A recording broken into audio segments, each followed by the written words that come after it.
It is the 10th of November. This is Rabbi Furst, Mishna Berura. Yeah. Good morning. This is Rabbi Shlomo Furst here. You see Usama Nafshi here now. Second share for the morning. Learning Mr. Berura Hilchos Hanukah in Simeon Tav Reish Ayin. Okay, let's review the points where we left off on, which would be in Sif Aleph. Let's just review the Mechaber and then we'll go straight into the Mr. Berura we left off in the middle of yesterday. Anyone would like to read, Mayor or Barry?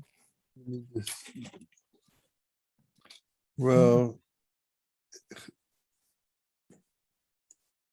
you want to do it, Mayor? Okay, I can't see anything. I just have the printout on my screen, but I guess I can still read. You don't have the Mr. Berura there by you? Oh, no, okay, now I see everybody. I'm sorry. Yeah. I'm a little preoccupied here. No, I do have it. So Tav Reish Ayin Aleph, the first sif. The Tav Reish Ayin in the first sif. We're just finishing up the tail end of Sif Aleph. Read Sif Aleph in the Mechaber, then we'll go into the Mr. Berura Sif Hey. Okay, so it says B'Kaf Hey Kislev Matchilin Shmonat Yimei Hanukah. So on the 25th day of Kislev, we begin the 8 days of Hanukkah. Ba'asurim b'chesped v'ta'anit aval mutarim ba'asiyat melacha. It is forbidden to give a hesped, eulogy, and it's forbidden to fast, but it is permitted to do items of work. V'nohagot hanashim shelo yasod melacha be'od shehanerot dolkot. And it's a tradition, or a custom, I guess, that the women do not work during the time the candles are lighted. Very good. Okay, let's see the Mr. Berura. Well, the first and right, and one more. Not to be right. Yesh Misha Omer, Yesh Misha Omer. There's 3 words in the Mechaber there. I'm sorry. Oh, v'yesh misha omer she'ein lahakel lahem. And there are those who say that one should not be lenient about this. Right. And you should make sure the women take off time to enjoy Hanukkah. We'll see the Mr. Berura. Let's go to Mr. Scott and Hay in the Mr. Berura. Okay, so hey. She'ein lahakel lahem. We should not be lenient about doing work during, or women shouldn't be doing work during while the candles are lit. When it says we shouldn't be lenient, does that mean we shouldn't be lenient in reminding them? Or we shouldn't be lenient in the practice of them not working? Yeah, we should make sure that they don't work during that time. Right. In other words, it's talking to the men. Don't be lenient. You have to insist that they. Right. Right. So she wants to go out and chop wood. So you say, no, you can't chop wood now. No, I think Good luck. Is you would say, I'll chop the wood. Yeah, that's what I was thinking. I said, if dishes need to be done, I'll wash the dishes. Okay. Yeah, but how? What are we talking about? A half an hour? I mean, we're not talking about the entire night. It says while the ode, the Mechaber said ba'od neres doga, while the candles are burning. Right. So how long is that going to be? Again, the minimal amount of time is a half an hour after Tzeitzei Chachavim, and after that you can actually even put them, according to most row of opinions, you could even put the candles out after a half an hour after Tzeitzei Chachavim. Right. So that'll probably be the extent of the time they No, have the vacation. Now, is there anything said, like when the half hour is done and they have not been working? Is there anything said about saying to them, okay, get back to work? No, I don't think so. No, we leave it up to them? Yeah, if they, yeah, sure. We'll see that that certain work they can in fact do if they want to cook, perhaps they can cook, but we'll see exactly what work is prohibited. Taking And, care of children, of course they have to do. I mean, if yeah, take care of yeah. your children. All that. Yeah. It's a rough life. Okay, let's see weiter. Okay, so where are we? We're in the Mishnah Berura. Hey. Mr. Brady. Okay, so she'ein lahakel lachem, we should not be lenient about this. Dehave kidvarim hamutarim v'acherim nahagu vahem isur. So what? So they permit some things to be done, and other things are forbidden. But the Mr. Brewer is explaining why you should not be makel with them, and rather therefore insist that they do desist from doing work, because this is something which is in the category of things which are in essence permitted, meaning they're really in essence permitted to do work, but the custom is that they forbid doing work. So therefore you're not allowed, if the custom is to forbid work, you're not allowed to say for them that they should go ahead and do work, that it's permissible to do work, because that's going against the existing custom. Oh. So you don't have a right to say that they should do something go against the existing custom. So the chiyuv is on the man. Yeah. The chiyuv is on the man to do the reminding and making sure that this happens. Right, that's right. Well, she can always play dreidel with her children, Yeah, that's very good. Yeah, that's what I like to do. Sure. Do you keep the money? grandchildren. Do you keep the money? I keep the money when I win. We use my chocolate. grandchildren. We use chocolate coins. Ah, okay. Okay, so she'ein lahatir bifneihem. So what, they shouldn't be lenient, I guess, on these items. You're right. You should not permit it Permit. openly. Shouldn't permit it openly. Okay. And I'm not sure. It didn't Mr. Burton go into the? Let's say she decides to go and do work. Do you have to stop her from doing work? I don't know. That's not exactly written here, so I'm not sure. I wouldn't try that. Especially if she has a frying pan in her hand. Yeah, I mean. Okay. Especially with the hot frying pan. Yeah. Yeah. The Chatav b'shiltei giborim v'chein hiskim b'tshuva hacham tzvi. So what's this? And it's written in the shiltei giborim, and also the hacham tzvi agrees with his teshuva, I guess, the teshuvot, I guess, of Responsive, I guess. Responsive. Okay. Shebimakom shenahagu isur. That in places this custom is forbidden. Okay, to work, I guess. Mila'asot milacha, from doing the work. Kol hayom. Oh, all day. Wow. What? I'm sorry, I didn't follow this. What's this about all day? I thought it was.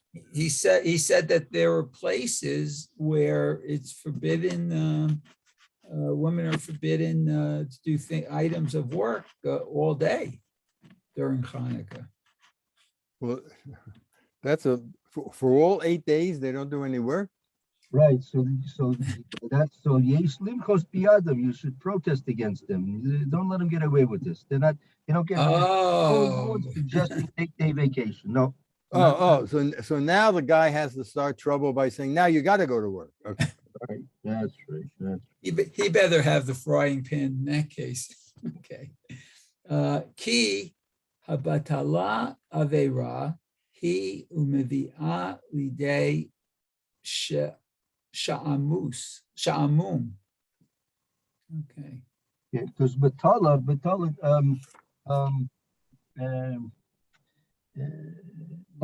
lack of positive activity brings to shimum. Shimum is dementia. Oh, wow. Well, if she doesn't work for 8 days, she's going to become demented. Is that what it's saying? That's right. Lack of, Take a look at these kids. They have summer vacation. After 3 days, they're going crazy, no? Absolutely. Right. Exactly. That's the worst thing. I mean, there was in America, the reason that they had the summer vacation was when it was an agricultural society, they needed the children off from school so they could help work the fields and do the Right. harvesting and all that. So that was necessary. But, it's not necessary today. Of course not. These kids have, I mean, if you, in America, if you actually add up all the days out of the 365 that they're off almost a half a year. They're in school only half of the yeah, they're required 180 days. 180 days. It's 180. ridiculous. 180 days. I mean, Right. That right. I mean, they should do away with those child labor laws and put them back to work, at least for those other 180 days. that was the only reason they kept doing that was because since America was very prosperous, so there was a lot of vacationing going on, so they needed these kids who were off from school to work, like in the Catskills, to work in hotels and all that stuff. That was one of the reasons they had off. All right. Well, But the younger ones who didn't work, it's crazy. Yeah. They're tearing the house apart. right. Nothing like the coal mines to keep people off drugs. Mm, that's Yeah. true. Yeah. Wow. Okay. They get what they pay for. Yeah, that's so true. All right. Rabbi Yisrael Salanter was once asked that someone wanted him to come into Paris and to take over the Jewish community in Paris. And he said he couldn't do it because when a horse is charging downhill, you can't stop it. You have to wait until it bottoms out. Wow. Huh. Yeah. Yeah, that's true. Wow. So, okay, let's continue. So anyway, so you don't let them get away with an 8-day vacation because because Batala, lack of activity, repose, rest, relaxation is going to bring to dementia. Okay, let's continue. Okay. So we're going up to the top at Bet, right? Now Vav, right? Vav is now continuing with the base, as you said in the Mechaber, right? Okay. Okay, I will start then. It says, Riboy hasu'udot she'marbim bahem hein su'udot harishut. Okay, so let's see, There's more, right? many more meals on for them. Is there more shalom v'kavod? Riboy Sudas Simchata Shemardin and Behem, simple. Haim Sudas Rishus. So they're commanded, they're mitzvahs, the meals? No, No, it's Rishus. There's Hanukkah parties, which we happen to have a lot of during Hanukkah. They're Sudas Rishus. It's not a Sudas mitzvah. Oh, okay. So it's like a Hanukkah party. Yeah. So would that be for the adults as well as the kids, I guess? Yeah, sure. There's no command that you have a Hanukkah party. On Purim, you have a command to have a feast, right? On Shabbos and Yom Tov, you're commanded to have meals, Sudas mitzvah. Oh, So, okay. Hanukkah is different. There was no command that you should have a Sudas mitzvah on Hanukkah. So therefore, those meals which we do see that are prevalent, those meals which are prevalent on Hanukkah, they are Sudas Rishus. They're voluntary meals. You're not obligated to have or to go to these Hanukkah parties. Okay, that's what he continues to say. It looks like Shelo kiva lamishte v'simcha. Okay, because they didn't fix these feasts and simcha, I guess joyous meals, rejoicing or whatever. Okay. Hanukkah was not established to have simcha, joy, and Mishna, festivities and joy.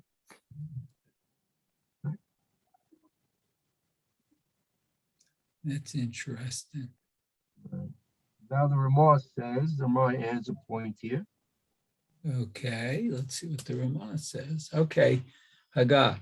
V'yesh omrim sheyesh kitzat mitzvah b'riboy hasudot. Oh, but some do say it is a small mitzvah to have these additional meals.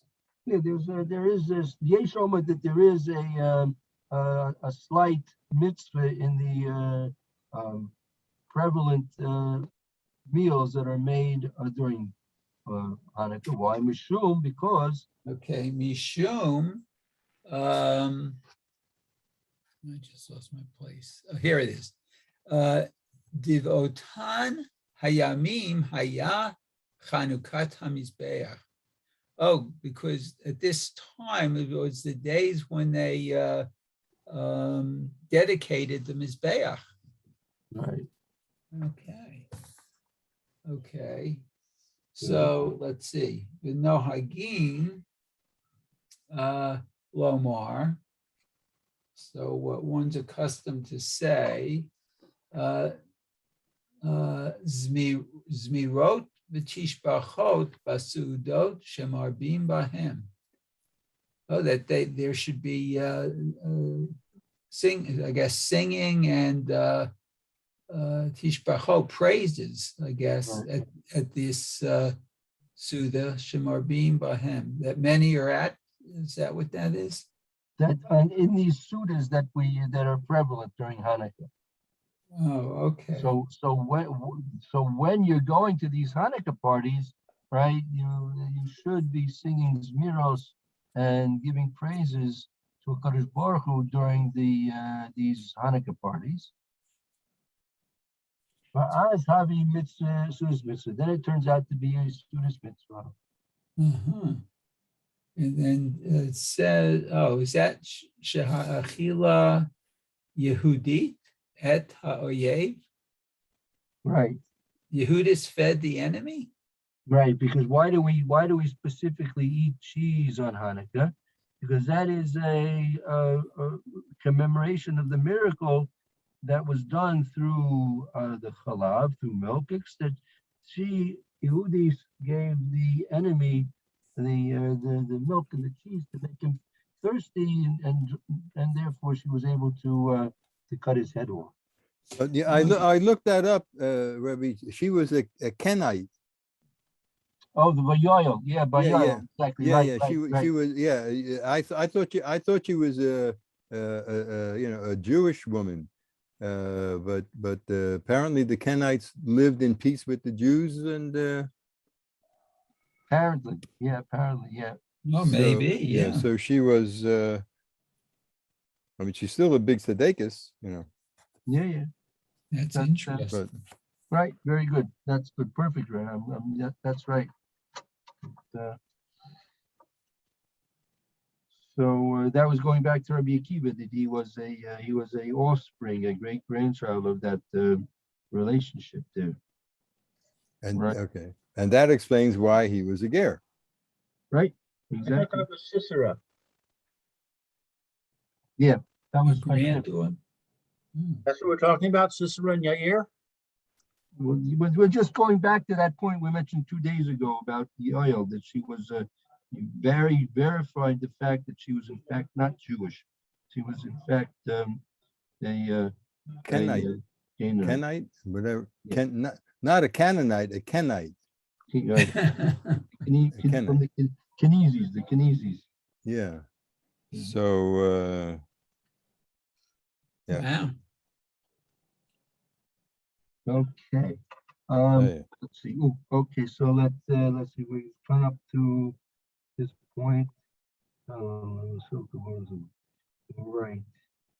Okay. All right. So I get this. Maybe it's now almost time to stop. So we're gonna have to pick up the Mishna Berura tomorrow, right? And they're gonna go into the whole understanding of why we have to understand, and the Mishna is gonna help us. He's gonna explain to us the difference between Hanukkah and Purim. At Purim we have a mitzvah of Simcha b'Mishna, festivities and joy, and on Hanukkah we don't have a mitzvah of Simcha and Mishna. We don't have festivities and joy on Hanukkah. So we'll see tomorrow. The Mishna will explain it. Yitzhak Hashem. That's interesting. Okay, Thank you, Rabbi. okay. See you all tomorrow, Yitzhak Hashem. Shalom, bye. Have a good day. Good day. Hey, Robert, nice to see you again. Okay, so we're up to the Pele Yoetz. Okay. On the Yoetz, Rabbi Levitt is hosting in Mitzvah Hashem. Okay. Oh, so we should shut down then? Yeah. Okay, I'll see you then. I'm going to make a cup of coffee. Okay, how's your wife doing? She sort of has her ups and downs, but in general, I would say that she's improving. Baruch Her Hashem. condition. So, Okay, that's good news. yes, thank you. Okay, see you soon. Okay, take care.